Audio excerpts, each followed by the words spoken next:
బెంగళూరు యోగా డేలో పాల్గొన్నారు ప్రముఖ సామాజికవేత్త అన్నా హజారే. 98 ఏళ్ల బామ్మలతో కలిసి యోగా చేశారు. చిన్న పెద్ద తేడా లేకుండా అందరూ యోగా చేస్తే ఆరోగ్యంగా ఉంటారని చెప్పారు. పెద్దవాళ్లతో కలిసి ఆసనాలు వేశారు. కేంద్ర మంత్రి అనంత్ కుమార్ ఈ కార్యక్రమంలో పాల్గొన్నారు.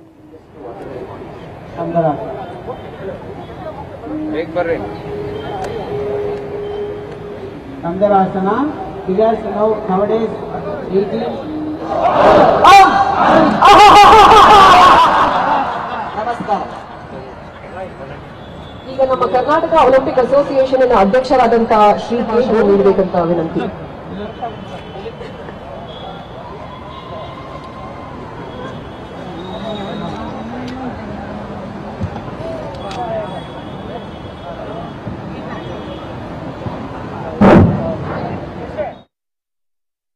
नेताओं को हमारा यही संदेश होगा,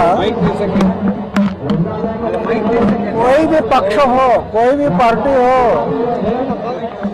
हर पक्ष और पार्टी के मंत्री से लेकर एमएलए है, एमपी है, सब लोग जो संस्था के सभासद है, पक्ष और पार्टी के, सबको योगा होना।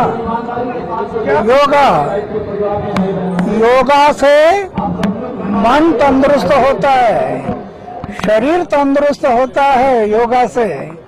ये मन के कारण तो भ्रष्टाचार करते लोग। ये मन बोलता है ना, ये इधर इतना पैसा मिलने वाला है, ये मन उसको बोलता है और इसलिए भ्रष्टाचार करता है। मन को लगाम लगाने के लिए योगा बहुत जरूरी है।